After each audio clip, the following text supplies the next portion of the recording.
Low quality fans of a high quality Bruins team that is not a dub. But let's think about this for a second. I don't feel like we lost to the Anaheim Ducks here, okay? I don't feel like we did. I feel like we lost to ourselves, which makes it 10 times worse. That was a complete travesty. Not as a game, not as the entire game. There was a lot to actually like about portions of the game. But the way it ended and the way it started, we beat ourselves left and right. And had it not been for some pretty spectacular saves by Olmark in the third period, this could have been not even close. The turnovers in our zone, it's weird. Sometimes there's moments where this team looks like they're trying to do too much, get too clever, but the passing is so abhorrent that you just go, no, that can't be it. They must just be terrible right now. What a bummer. I'm not worried about the team right now. Not really worried about this game. This happens on a road trip. This is the fourth game of I think a 6-game road trip, something like that. I'm not really worried. The Ducks, for some reason, keep finding ways to win against us. They're also, for some reason, a team that we can't defend well against, and we certainly don't get goaltending against. Half the game we got goaltending against them. We'll get into it. But they're 4-5-1 in the last 10. They had lost 2 in a row. They're very good at special teams, both power play and penalty kill, but pretty much mediocre at best in everything else. Goals allowed, goals for, their goaltending. Everything else is just middle of the road. Last time we played them, they beat the brakes off Tuukka Rask, 5-3 final, just crushed him. Gibson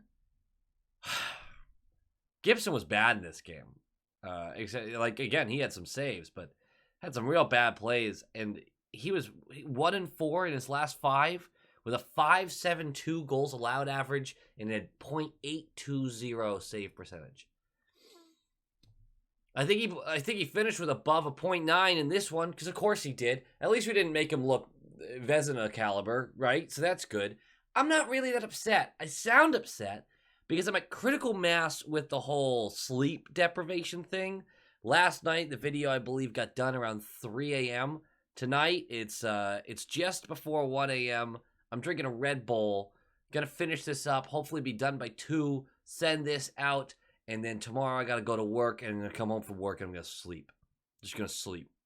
That's all I'm doing tomorrow night, just crushing some sleep. It's gonna be great. I'm so looking forward to that. It's sugar-free Red Bull. It's fine. Olmark is gonna get the start. We need to see a little bit of improvement in his game. Again, he got left out to dry a lot in this game. There's some really bad defensive breakdowns, but he was not very good, I didn't think, particularly with his rebound control. We had won 5 in a row going into this game, so let's keep that in mind. Let's not burn it all down. No line changes again. Now, if it ain't broke, right? 7-0 ass-kicking last game against the Kings. Again, I was surprised. I still wanted to see things get shaken up a little bit. Honestly, at this point, I'd rather have a Sean in than Clifton. Clifton's killing me. I mean, he hasn't been a disaster, but there's all these little plays. This puck dies on a stick. I'm just not enjoying Cliffy hockey this year. That's just me, though. I know there's varying opinions on that one. I was really out on the fourth line going into this game. I wanted to see them just adjust that a little bit. They were our best line potentially here. They looked great this game. I think this was a blip, if I'm going to be honest. But let's not get negative. Puck drops!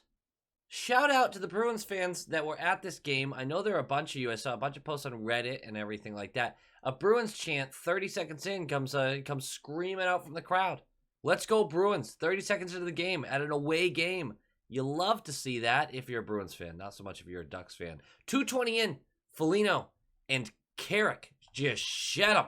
And they're gonna duke it out. I forgot that there was history there. I also don't understand why they did that unless they felt they had some sort of unfinished business. They did fight before on January 24th, last time we played them.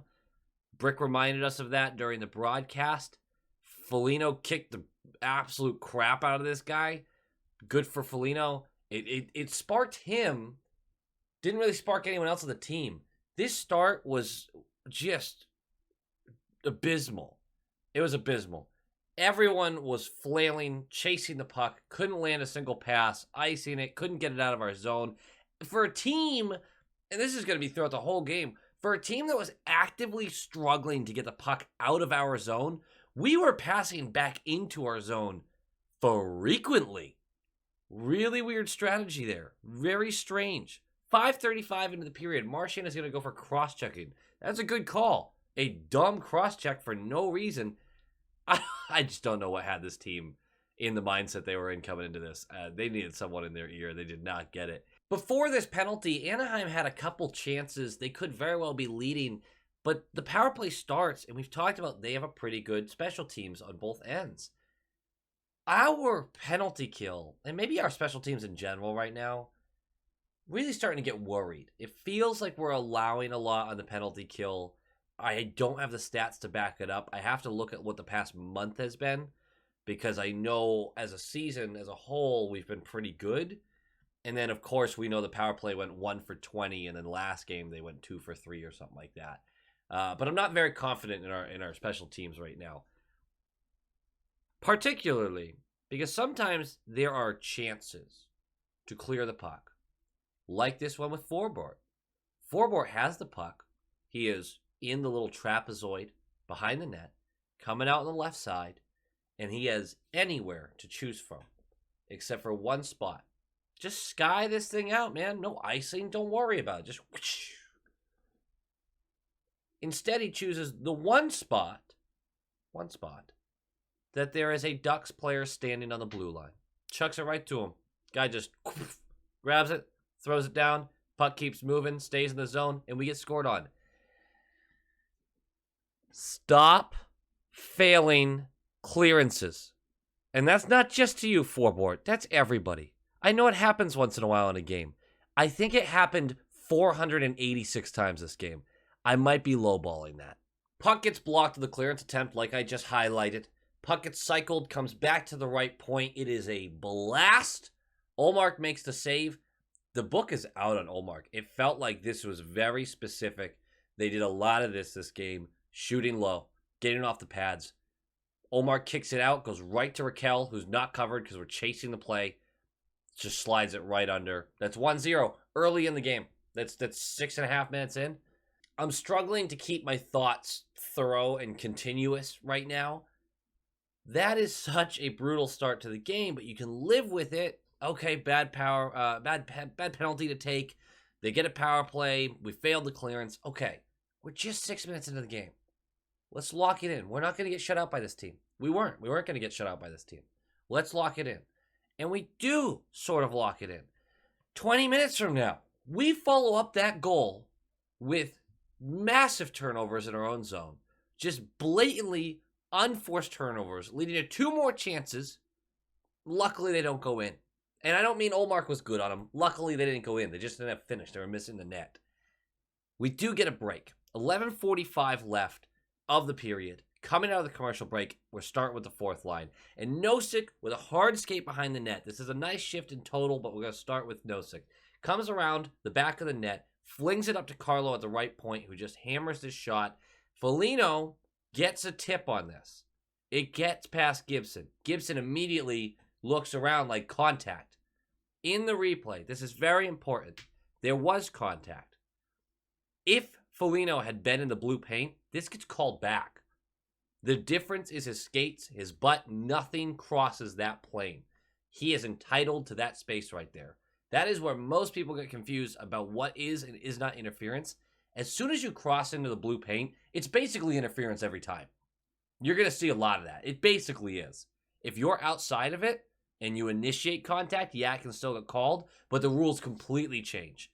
He gets the tip. That is a goal and a fight in the first period. Just needs one for that Gordie Howe, baby. We start to turn it on a little bit. We get a little more possession. I want to highlight a play at 8:30 left. DeBrusk, he's on the left point, and this is a hell of a pass.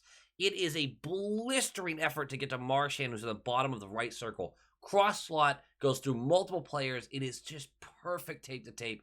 Marchand settles, goes post and out, can't finish the play. Marchand was struggling to hit the net today. Just a bummer because he could have had a few. It's going to stay 1-1. And if it weren't for this late period collapse, who knows how this game would have gone.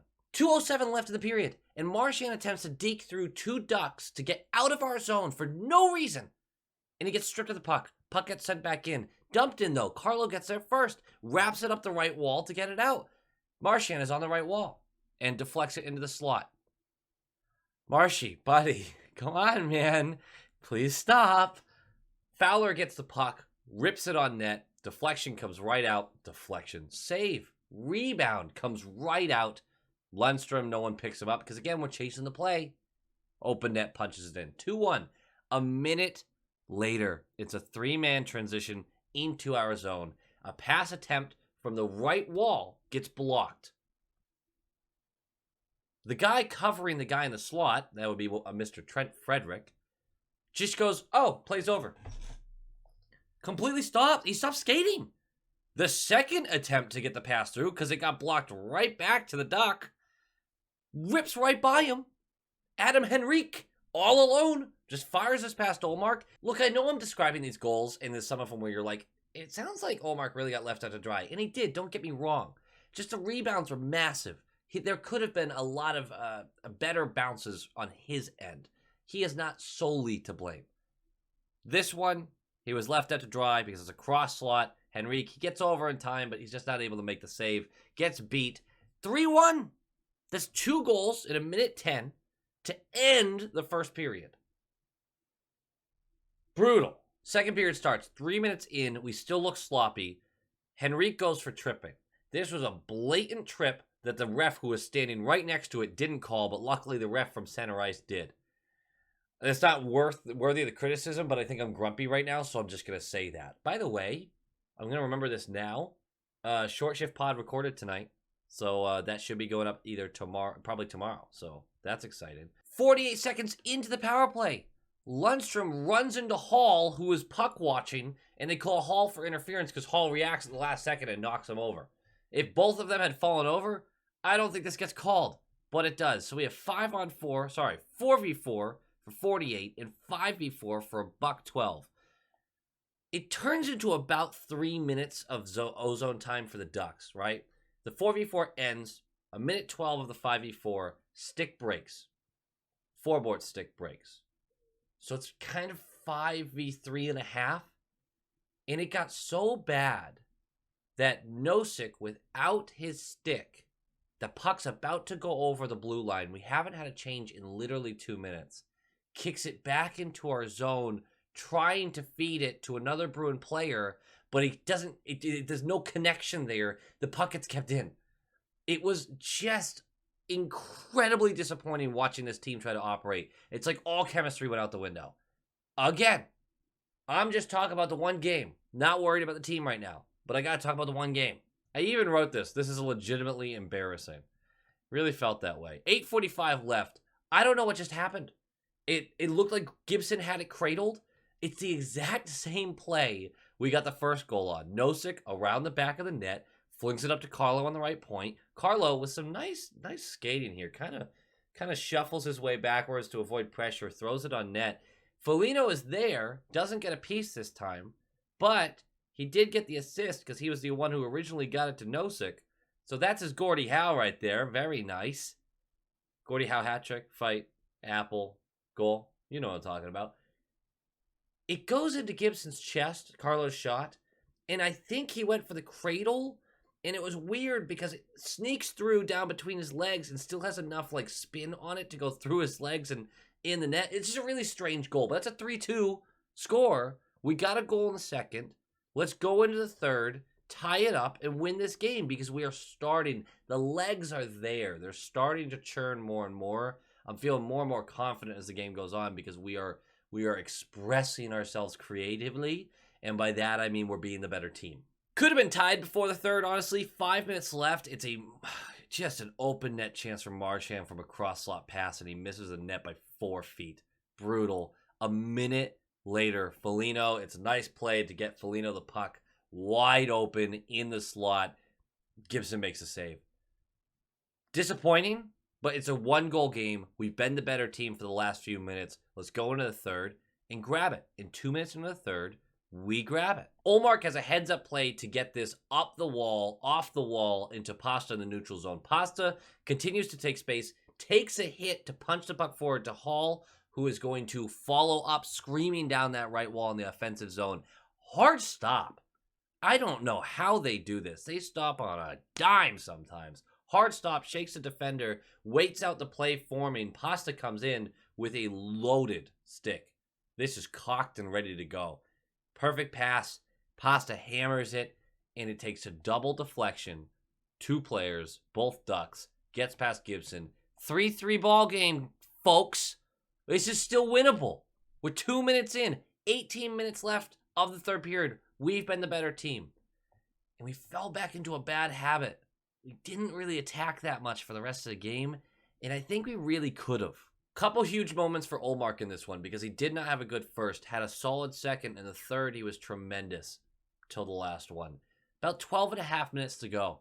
Game-changing save. It's a bad neutral zone turnover, 3v2 going into the zone, ends up on Zegras' stick, and Ullmark comes out far and attacks this shot, makes the save, manages to put up the wall on the bad rebound that gets out on him, but it doesn't go in the net, so I'm going to give him credit for it there. And a minute later, a terrible giveaway by Froden. I'm just saying Froden for now. We're going to figure it out when we figure it out. Terrible giveaway. Just passes it right into the slot. Makes Brick audibly gasp. He literally on the broadcast goes, which was incredible to me. Maybe my favorite moment of the whole game. Forbort blocks the upcoming shot. Meanwhile, as the play continues, Froden, who's trying to go around the net, clips Ullmark and knocks him down. Bad shift, bud. Bad shift. 1:12 left in the game. An awful pass by Smith into the slot again. I don't know what the game plan was here. They just couldn't see. It's like the Ducks were wearing camouflage. You couldn't see them. So you were just chucking the pucks right to them because you had no idea they were there. Ullmark makes the huge save again to keep this tied. A minute left in the game. And 45 seconds left. McAvoy with an awful hooking penalty. Just a dumb, you're going to get called for that 100 out of 100 times. When they blew the whistle with the arm up, I went, what are they possibly calling with a minute left, 45 seconds left of a tie game? This is swallow your whistle, let them play time, boys. No, this was a call that had to get made. This was blatant. And 25 seconds into the power play, just disgusting. Carlo, the puck's on the right wall. Carlo's coming in, and again opts for the rinky-dink little poke check. Carlo, you are massive, buddy. Take the body. You've been playing so well the past couple games. Just crush the guy, okay? Just crush him or pin him. You don't have to crush him. Pin him. Take the body. But no, he goes for the lame, limp, whatever. Puck gets cycled down. But hey, it worked because it ends up on Marchand's stick behind our net. And then Marchand has a terrible clearance attempt that just goes up the wall. Doesn't get anywhere for us. Puck gets cycled around. And eventually ends up on Zegras' stick on the left dot. Too much screening in front of Ullmark. He just, beautiful shot. Beats him glove side. 4-3, 20 seconds left. That's your final score. What the fuck, man?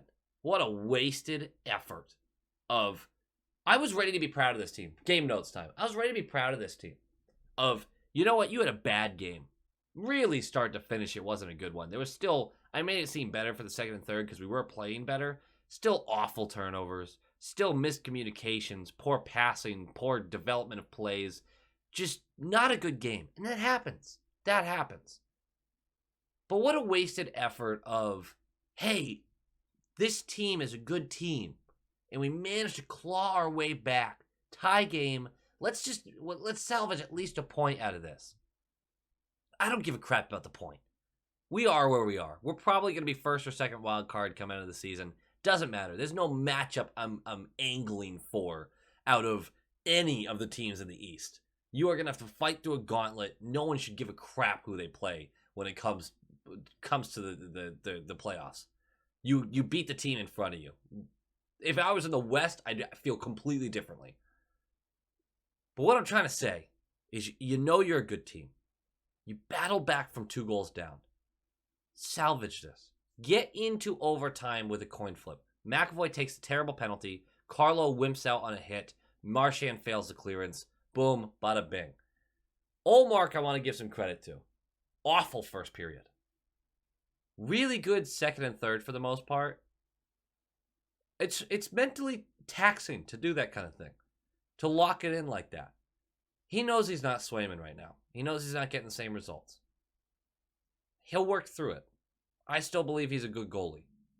This was a game that I like to see him kind of bounce back from a tough start. I'm glad they didn't pull him. I've been really critical of Foligno, first of all, and the fourth line in general without Nosek and Lazar. I mean, Lazar's the only one out right now, but I felt like Nosek and Lazar work really well together, and I wanted someone other than Foligno on that fourth to create some kind of identity. I liked it when Bleed was on there, but they kind of fell off. Maybe that was just a blip. Really good game by them. I do believe this is kind of a blip as well. Really good game by them. Foligno in particular did more in this game than he's done for months. He really had a good game here. That is, you reward that. I mean, I'm not taking him out of the lineup for next game. He did a lot of good work. This isn't the time to do that. I got to give credit where credit is due.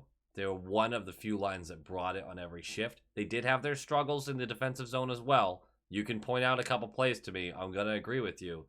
But at least offensively, they put together some really nice shifts and kept us in this game because they scored 2 goals for us. I feel good about their performance tonight. On the other hand, the Coyle line is starting to feel like maybe that was also just a flash in a pan. Couple weeks of really consistent play. They don't look bad out there, but I've been looking at some of their analytics, some of their numbers over the past couple weeks. They might be a paper tiger line. They seem to be taking the body well to hold the puck for a while, but then you look at what actual chances they're getting and what they're actually giving up, and they're pretty deeply in the negative side on that. Not as far as actual goals right now, but as far as your expected goals goes. And that tends to usually come back to... Expected goals is a pretty decent way to judge line play. Alright guys, that does it for me. Like, comment, subscribe, all that jank. I'm not worried. I'm really not. I know I seem kind of upset, but I think I'm just grumpy. I'm just a grump-a-lump. I'm not worried about the team right now. That's 1 loss after 5 wins. It's not when you get worried. We have a hell of a matchup against Vegas. We get a day's rest for that, which is nice. I think we can learn a thing or two about this team. I think we're starting to understand more and more about it, what our needs may or may not be at the trade deadline. I want to have a DeBrusque conversation with you guys this weekend, but I'll see what the plan is for that kind of video. In the meantime, go Bees!